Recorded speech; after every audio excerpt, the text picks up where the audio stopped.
جی میں ایک تو یہ بتائیے گا، پارلیمان میں تو خیر حسب روایت آج بھی احتجاج جاری تھا.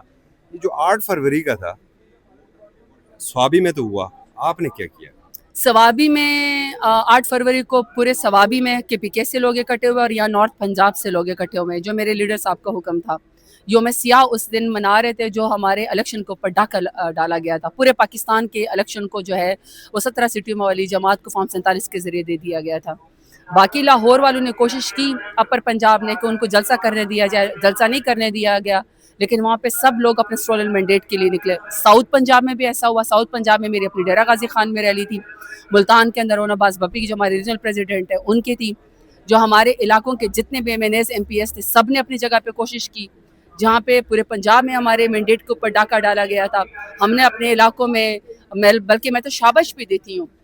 دیکھیں ہمارے علاقوں میں پنجاب میں جس طرح کی فسطائیت ہے، جس طرح جبر ہے، ہمارے کارکنان کو اغوا کیا جاتا ہے، ٹکٹ ہولڈرز کو اغوا کیا جاتا ہے، MNAs کو جو ہے وہ زد و کوب کیا جاتا ہے. ابھی بھی آپ کے سامنے ہے کہ رحیم یار خان سے میاں غوث صاحب ابھی تک جو ہے وہ اریسٹ ہیں جب جس طرح سے ان کو گھر سے اٹھایا گیا تھا. ابھی آپ کوٹ ادو کے اندر دیکھ لیں کہ کوٹ ادو میں جو غلہ منڈی کے چیئرمین تھے جس طرح ان کے گھر کے اوپر پولیس نے دھاوا بولا، وہ مطلب جس طرح ان کی فیملی کو ٹیررائز کیا گیا وہ زندگی سے ہی چلے گئے، ان کی موت واقع ہو گئی. میرے ساتھ والے حلقے نے 184 میں یہی جو 8 فروری کو اپنے اسٹولن مینڈیٹ کے لیے جب وہ باہر نکلے تھے اپنے کارکنان کے ساتھ، ان کو پولیس کے بعد اٹھایا گیا اور پھر اس کے اوپر اتنا فزیکل ٹارچر کیا ہے کہ آپ ان کی وہ تصویریں سارے سوشل میڈیا پہ اس وقت ہے.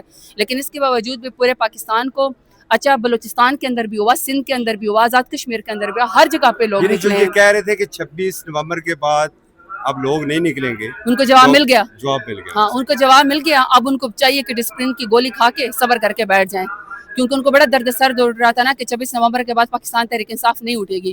حالانکہ 26 نومبر کے ایک ہفتے کے بعد جب خان صاحب نے کہا تھا کہ شہداء کی فیملی کے ساتھ آپ نے سالیڈیرٹی کرنی ہے، پشاور میں بھی عظیم الشان جلسہ ہوا تھا، سب لوگ جو ہے وہ سالیڈیرٹی کے لیے آگے تھے. اس کے بعد ابھی 8 فروری کو امتحان تھا، وہ کہہ رہے تھے کہ 26 نومبر کے شہداء کے بعد PTI شاید ڈر گئی ہے، لیکن یہ ان کی غلط فہمی تو خود ڈرپوک ہے نا. یہ لوگ اس لیے PTI کے بارے میں ایسے بات کرتے ہیں.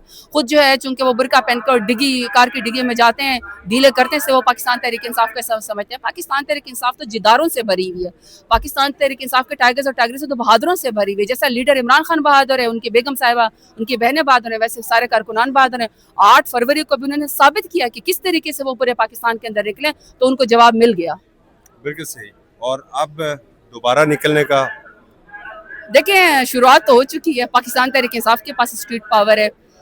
ہمارا جو ووٹ ہے، جو ہماری پاپولیرٹی ہے، وہ سب جو ہے وہ عمران خان کی ہے. تو عمران خان صاحب جس طرح ہمیں آگے حکم دے کے ہم اس طرح آگے جائیں گے. ابھی انہوں نے یوم سیاہ منانے کا حکم دیا تھا اور سب پاکستان اس لیے ان کے ساتھ کھڑے ہو گیا، بلکہ اوورسیز پاکستانیوں نے بھی اس کے اوپر بڑا یوم سیاہ کو منایا. ہر جگہ پہ وہ مظاہرے ہوئے، پیسفل پروٹیسٹ ہوئے، کیونکہ ڈاکہ صرف عمران خان کی پارٹی کے اوپر نہیں، پورے پاکستان کے الیکشن کے اوپر ڈاکہ مارا گیا تھا. 5 سال کے بعد تو آپ کو موقع ملتا ہے کہ ہم اور آپ الیکشن ووٹ کی پرچی کے ذریعے فیصلہ کریں. اس کو بھی انہوں نے چرا کے 17 سیٹوں والی جماعت کو دے دیا. تو پورا پاکستان کھڑا ہو گیا تھا اس دن. بہت شکریہ بہن. شکریہ. آئیے